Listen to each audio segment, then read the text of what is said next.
안녕하세요. 고품격 허세방송 허세미술관의 이한입니다.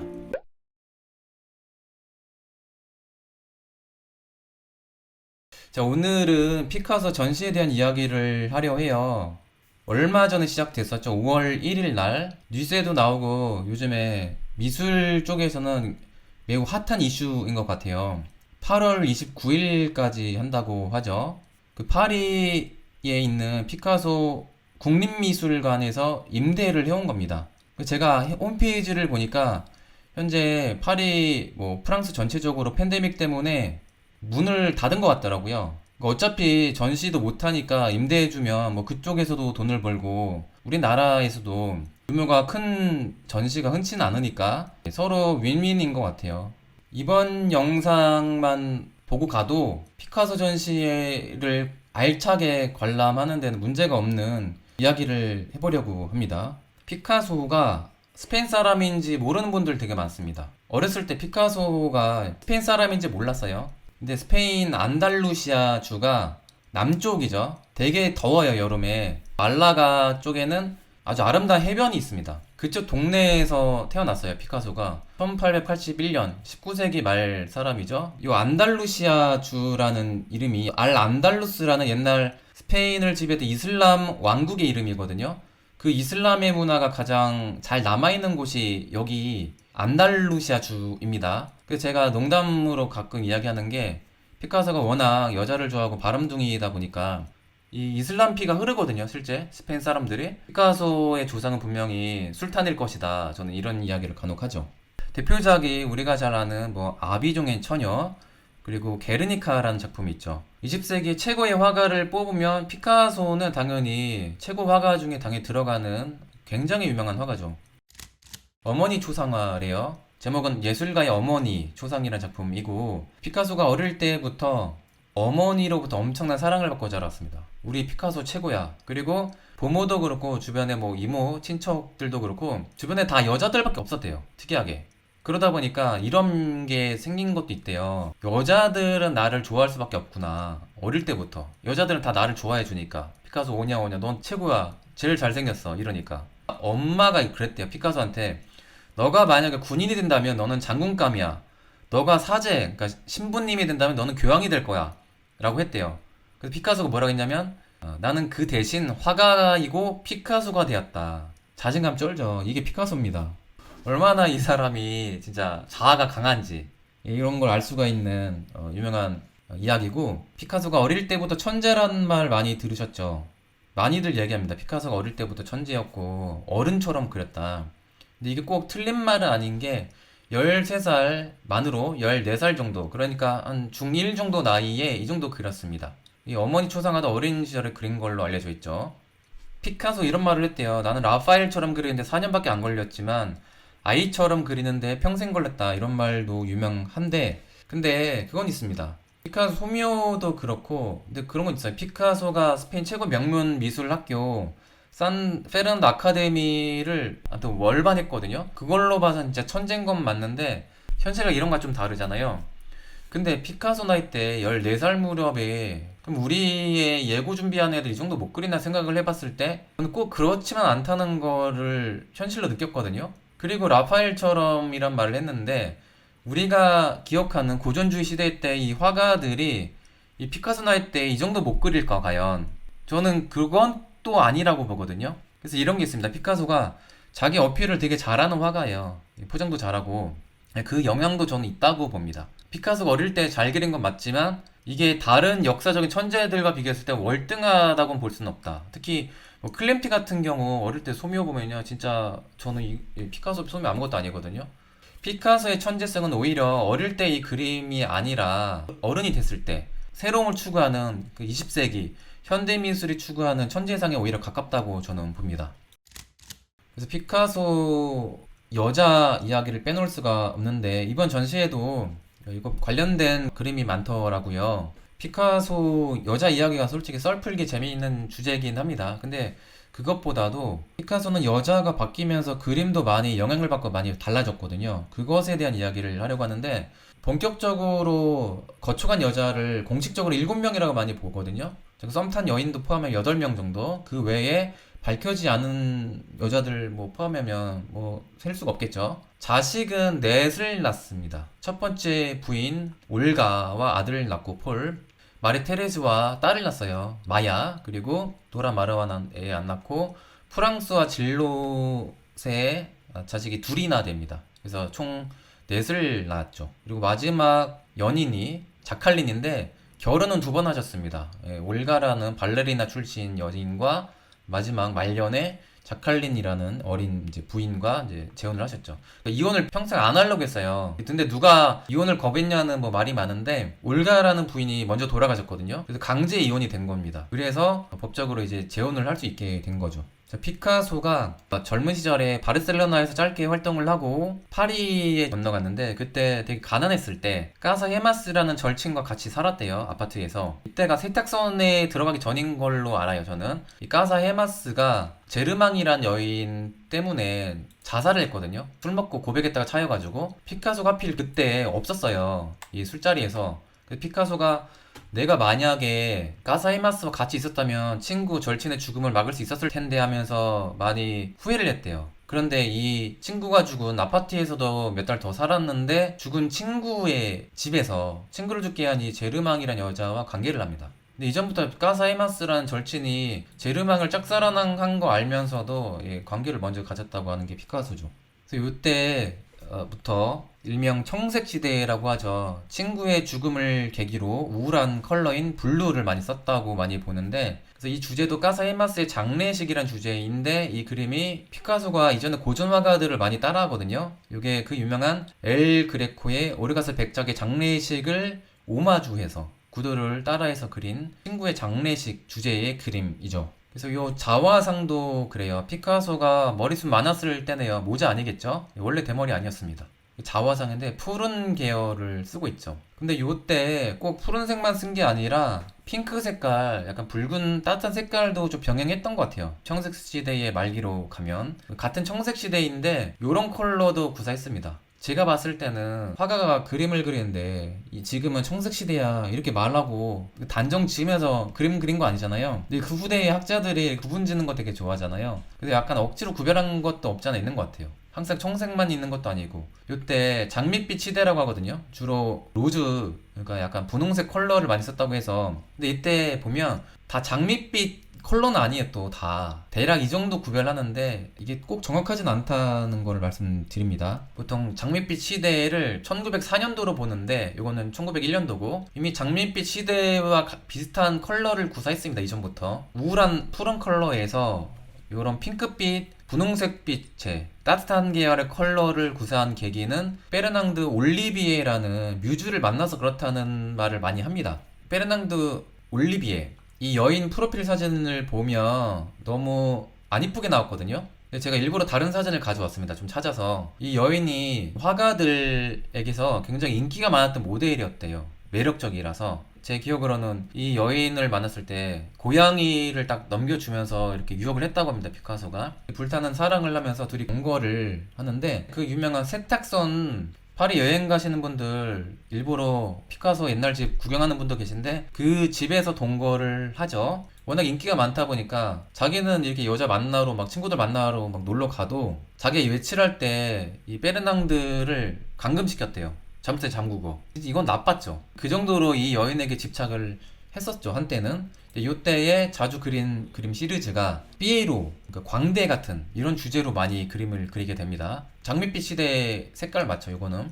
피카소 이전부터 파리 미술계에서 가장 핫한 작가는 마티즈였어요. 피카소가 질투를 되게 많이 하고 승부욕에 강하잖아요. 마티즈와는 평생 친구이면서 라이벌이었죠. 라이벌 의식을 되게 강하게 느꼈습니다. 피카소의 명언 중에 이런 말 있죠. 좋은 예술가는 모방하고 훌륭한 예술가는 훔친다. 피카소는 어정쩡하게 모방한 게 아니라 제대로 훔쳐서 자기 걸로 만듭니다. 따라한지도 모를 정도로. 그러니까 영감을 받되 자기 걸로 만드는 게 능력인 거죠. 아빈용의 처녀부터 피카소가 아프리카 가면 같은 모티브를 따라서 그리거든요. 아프리카 유물, 골동품 같은 거를 먼저 영감을 받고 시도를 했던 게 마티즈입니다. 피카소는 뭔가 남들 따라한 거에 관해서는 자존심 이런 거 없습니다. 오히려 되게 모방을 되게 중요하게 여기는 게 피카소라는 거를 이 명언을 통해서 알 수가 있죠. 그래서 요 마티즈에게 큰 자극을 받는데, 그러면서 큰 라이벌 의식을 가지고 심혈을 기울여서 만든 대작품이 바로 요 그림이죠. 아비뇽의 처녀들. 뉴욕 모마 미술관이 있습니다. 이 작품이 일단 아비뇽의 처녀라는 게 바르셀로나의 아비뇽 그 거리가 그 사창가라고 들었거든요. 그러니까 쉽게 말하면 몸 파는 매춘부를 그린 거라고 해요. 대상 자체가 당시에는 받아들이기 힘든 주제였던 거죠. 주제도 되게 파격적인 거고, 이 기괴하게 생긴 여인들의 얼굴도 그렇고, 당시 고전주의에 익숙해 있었던 파리 미술계에서 이 그림은 충격이었죠. 피카소의 지인들한테 먼저 보여줬거든요. 피카소가 자랑하려고 기뻐서 내가 이런 특이한 그림 그렸어, 새로운 이런 거 그림을 그렸어, 마티즈 한번 이겨보려고 짠 보여줬는데 친구들이 실망을 한 거죠. 아, 피카소 정신 나갔구나. 드디어 장밋빛 시대, 청득 시대만 해도 인정해줬던 지인들이 진짜 미쳤다고 하는 거예요. 심지어 어떤 친구는 피카소가 정신 나가서 목매달고 죽을 거라 이런 말도 진지하게 했다고 합니다.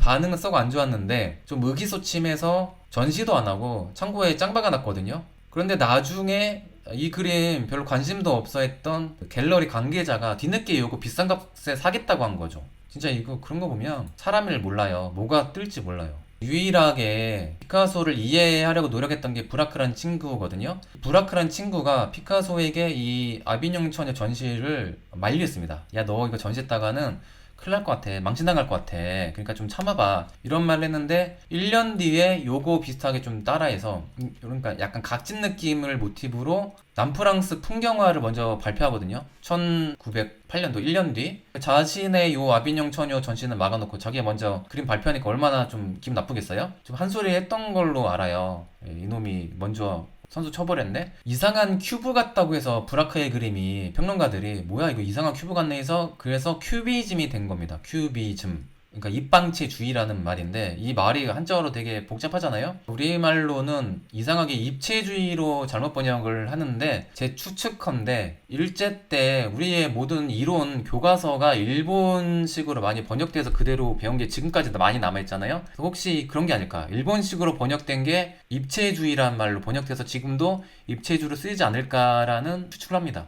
맞다는 게 아니라, 왜냐면 이상하게 번역됐으니까. 입체적이지 않는데 입체주의라고 하니까. 그러니까 이거 말도 어려우니까 그냥 원어 쓰는 게 나아요. 큐비즘이라고 부르는 게 나아요. 입체주의란 말 쓰지 말고 큐비즘이라는 깔끔한 말로 쓰기를 바랍니다. 세잔을 많이 연구했다고 하는데, 마졸리라고 해서 이런 비슷한 그림을 연작으로 많이 그리거든요. 요때만 해도 브라크와 피카소는 거의 쌍둥이처럼 그립니다. 서로 그림이 구별되지 않을 정도로 너무 비슷하게 그려요. 그래서 전시를 했을 때 사람들이 구별을 못하니까 일부러 이름을 뺐다고 해요. 알아맞혀 보라고. 이런 퍼포먼스도 했다고 합니다. 요 베르낭도 올리비에를 걷어차고 만난 여자가 에바라는 여인이거든요. 전에 베르낭드 그 여인의 친구입니다. 에바를 집착 때문에 피카소 감시하라고 보내놨더니 이 둘이 눈 맞은 거예요. 일명 분석적 큐비즘이라고 하는데, 새로운 여자를 만나고 이 둘이 같은 작업실에서 엄청 열심히 연구를 합니다. 이 큐비즘에 대해서. 이 여인을 모티브로 그렸는데 거의 뭐 사람을 갖다 붙인 것 같죠. 손, 발 보이고 얼굴 보일까 말까 하거든요. 이론상으로 그런 게 있죠. 큐비즘의 원리를 이야기할 때 세잔을 예시로 들면서 다중시점, 다시점 많이 이야기하죠. 사물의 진리를 파악하려면 한 시점에서 고정돼서 보는 게 아니라 뒤에서도 보고, 앞에서도 보고, 옆에서도 보고, 위에서도 보고, 아래서도 보고, 이거를 한 화면에 조합해서 그린 게 큐비즘이다. 간단하게 이야기하면, 그 학자들이 이야기할 때 뭐 시공간 이야기까지 막 이야기합니다. 그런데 피카소는 그런 이야기를 한 적이 없어요. 큐비즘의 이론에 대해서 뭐 다중시점이고 자신의 예술 철학, 모방 뭐 이런 이야기만 하지, 뭐 사랑 이야기하지, 이런 아카데믹한 이야기를 한 적이 없습니다. 그러니까 피카소의 큐비즘을 이론을 만든 건 학자들이라는 거. 그리고 세잔도 다중시점 이런 의도는 전혀 보이지 않습니다. 제가 봤을 때는. 듀상이 한창 귀염둥이 시절에 파리 미술계를 간접적으로 봤죠. 큐비즘 화가들. 근데 보니까 피카소는 그런 의도가 없는데 조용히 그림 열심히 그렸을 뿐이야. 근데 엉뚱한 학자들이 이론을 만들고 이렇게 시공간 이런 개념을 만들고 이랬단 말이에요. 듀상이 결론 낸 게, 화가는 말이 없는 게 차라리 낫구나. 큐비즘 너무 이론상으로 그림에 적용하려고 하지 말고, 쉽게 말하면 큐브주의, 네모주의로 스타일링한 그림 정도로 그냥 보는 게 차라리 편합니다. 그러니까 네모 각진 그림이야. 진짜 쉽게 비유할까요? 우리는 큐비즘 이론상으로 공부할 필요 없어요. 왜냐하면 우리나라 대도시에 사는 사람들이 다 큐비즘의 세상에 살고 있거든요. 우리나라 아파트 공화국이잖아요. 그 자체가 큐비즘 세상입니다. 뭐 따로 왜 큐비즘을 이론을 공부해요? 우리가 주변에 널린 그 아파트 자체가 큐브인데 깔끔합니다. 우리는 큐비즘 아파트 공화국에 살고 있다는 거. 아파트의 시초가되는 현대 건축의 아버지 르꼬르 비지에가 이렇게 큐비즘의 영향을 많이 받았다고 이런 말도 있어요. 현대의 디자인에도 많은 영향을 주고 큐비즘의 이론을 뒷받침한 인터뷰가 이겁니다. 예술은 불필요한 것을 제거하는 것이다 라는 말을 했거든요. 근데 이 이론은 현대의 디자인에도 적용되는 이론이죠.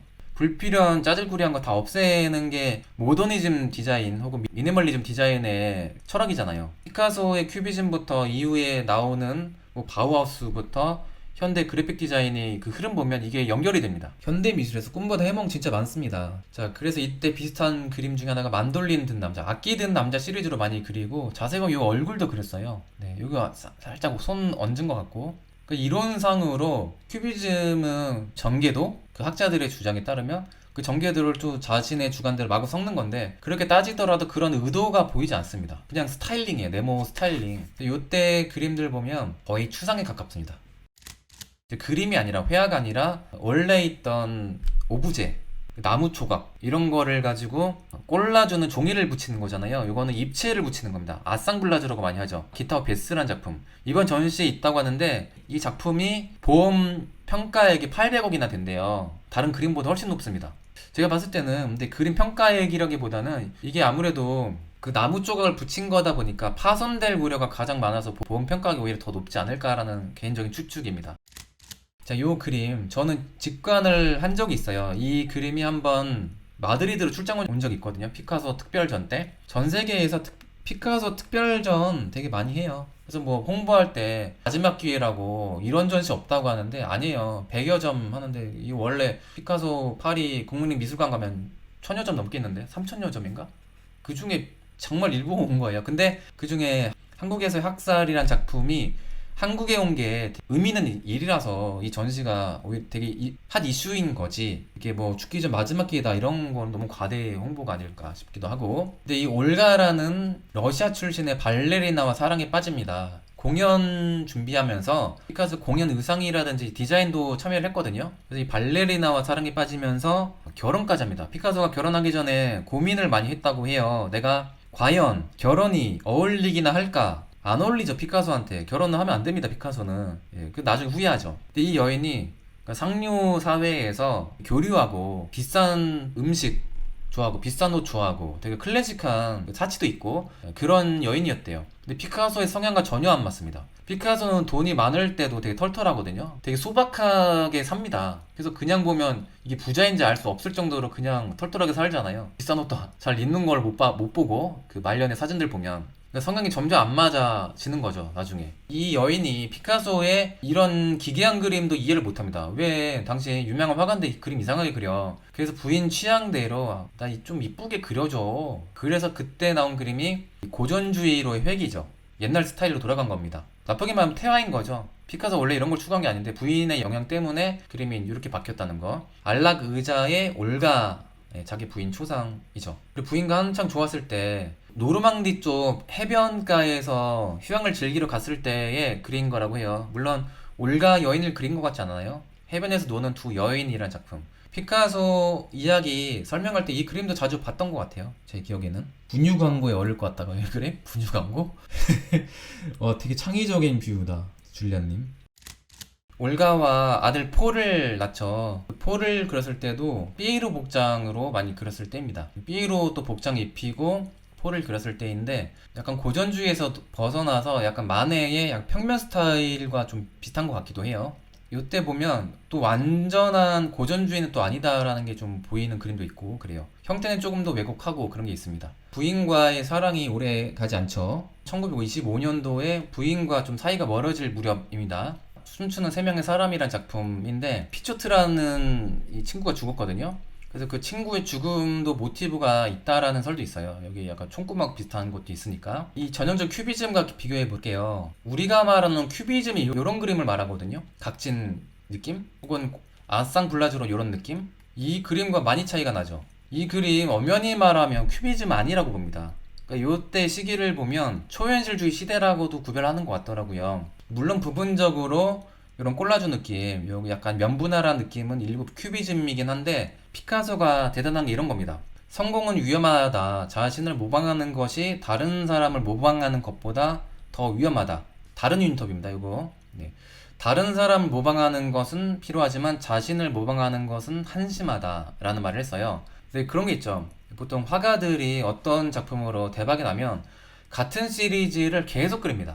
혹은 평생 그린 사람도 있어요. 근데 피카소는 이 정도 하다가 끝냈거든요. 할 만큼 먹을 만큼 다 먹은 거죠. 그만하면 된 거죠. 아빈영 처녀부터 피카소 무시했던 파리 미술계가 뒤늦게 요거를 따라하기 시작합니다. 이때 피카소는 진화를 해서 변신을 하는 거예요. 여기서 이제 벗어나서 그래 니네들 따라해라 이론 만들든지 말든지. 이때 그 이론 만들었던 글레이즈인가? 이론가임에서 화가 보면 큐비즘 전시를 따로 하거든요. 근데 피카소는 그 전시에 참여도 안 해요. 그러니까 자신의 큐비즘을 창시했지만 자신은 빠져서 자신만의 스타일로 그리기 시작합니다. 이게 피카소의 위대함이에요. 이러기 쉽지 않거든요. 남 따라한 거 자존심 상해서 변화를 생각하기 되게 힘들거든요. 자존심 강한 화가들은. 근데 피카소는 계속 뭔가 새로운 것도 있으면 계속 받아들일 준비를 하는 거죠. 피카소가 다른 화가와 다른 차별화된 점이라고 봐요. 요거는 큐비즘이라고 보기에는 좀 애매하고요. 저는 피카소 스타일이라고 보는 게 맞다고 봐요. 피카소 스타일. 큐비즘은 응용한 거죠. 일부. 부인과 사랑이 좀 식을 무렵에 마리 테레즈와 만났는데 마리 테레즈 학생 때예요. 17살, 피카소 45세 나이 때 만납니다. 백화점인가 갤러리 앞에서 만나는 걸로 기억하는데 피카소가 이 여인 유혹할 때 유명세로 유혹했습니다. 야, 내가 피카소야, 알지? 마리 테레즈가 백치미로 보통 이렇게 많이 이야기 많이 하거든요. 몰라요, 전혀. 그러니까 스포츠 잠자는 거 좋아하고 이거 말고 별로 관심이 없는 몰라보는 거예요. 그래서 서점에 데려갔대요, 일부러. 야, 봐봐, 잡지에 나온 사람이 바로 나야. 네, 이런 식으로 유혹했다고 합니다.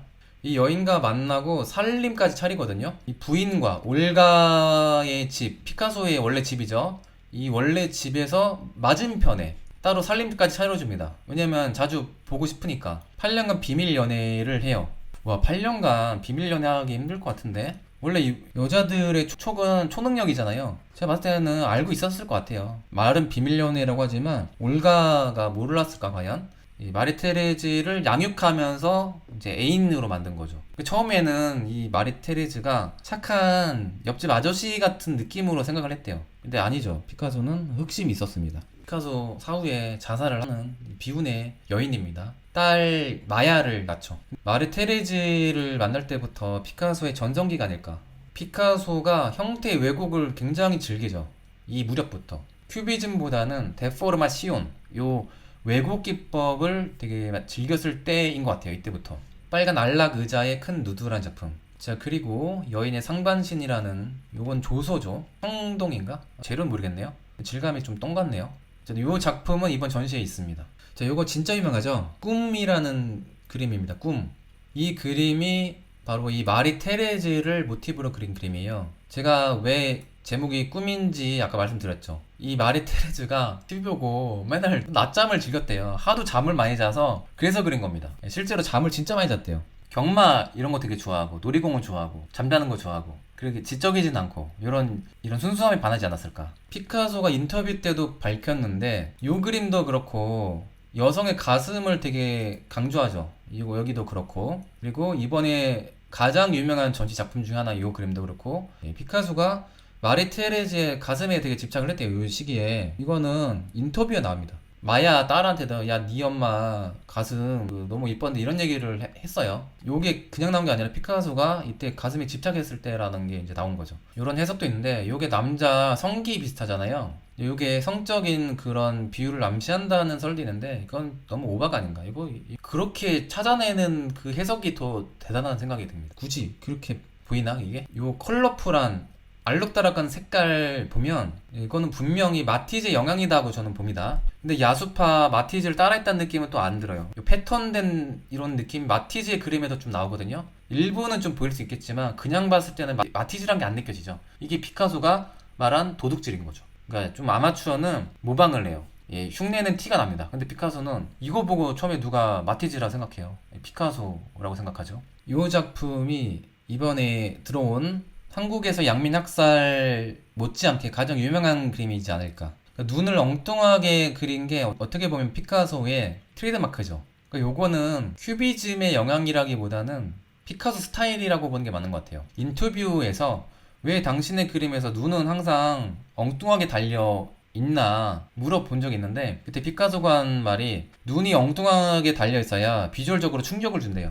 기괴하니까, 기형적으로 보이니까. 그거 맞는 것 같습니다. 눈이 진짜 이상하게 달렸으면 이 얼굴이, 시선이 여기로 가게 되는 것 같아요. 이런 패턴 효과도 디자인적으로 잘 정리되어 있는 것 같고, 이 그림 못지않게 이 그림도 되게 또 개인적으로는 완성도 있는 그림이지 않을까. 자, 이 그림 이번에 전시되어 있는 작품입니다. 저는 이 그림 처음 봤거든요. 만약에 다른 미술관 처음 보는 그림 중에 머리가 금발이거나 혹은 잠잔다, 근데 금발이라고만 봐도 마리 테레즈라고 유추할 수 있습니다. 이것도 약간 금발 느낌이 나니까. 그리고 눈이 약간 좀 길쭉하게 늘어져 있어요. 관상으로는 봉황눈 스타일. 봉황눈이 관상이 그렇게 좋아요. 많이 실험을 한 것 같아요. 좀 정리된 느낌은 좀 없고 좀 자유분방한 스타일이고, 팔짱을 끼고 앉아있는 여인이라는 작품입니다. 그쵸. 잠자는 금발은 마리 테레즈다. 이 정도만 알아도 충분합니다. 솔직히 여인 초상화 중에 마리 테레즈 구별하는 법. 자, 그리고 시계찬 여인이라는 작품인데, 요 그림을 잠깐 뭐 기사로 접했을 때는 이게 마리 테레즈로 뭐 보는 경향이 있는데, 글쎄요. 근데 요 그림이 그렇게 유명한 그림이 아니라서 정보가 많진 않더라고요. 제가 한번 인터넷 서치를 해봤는데, 제가 봤을 때는 마리 테레즈는 아닌 것 같아요. 제3의 여인이지 않을까. 왜냐면 머리가 검맣잖아요. 그냥 꽃 장식이고, 거울을 보고 시계찬 여인인데, 이 그림도 전시되어 있습니다. 이번에 마리 테레즈는 저는 이거 아닌 것 같아요. 머리 갑자기 까매질 리가 없잖아요. 마리 테레즈가 다른 여인을 그렸을 것이다 라는 생각입니다. 저는. 자, 요 마리 테레즈가 질릴 무렵에 도라 마르라는 초현실주의 사진작가를 만나죠.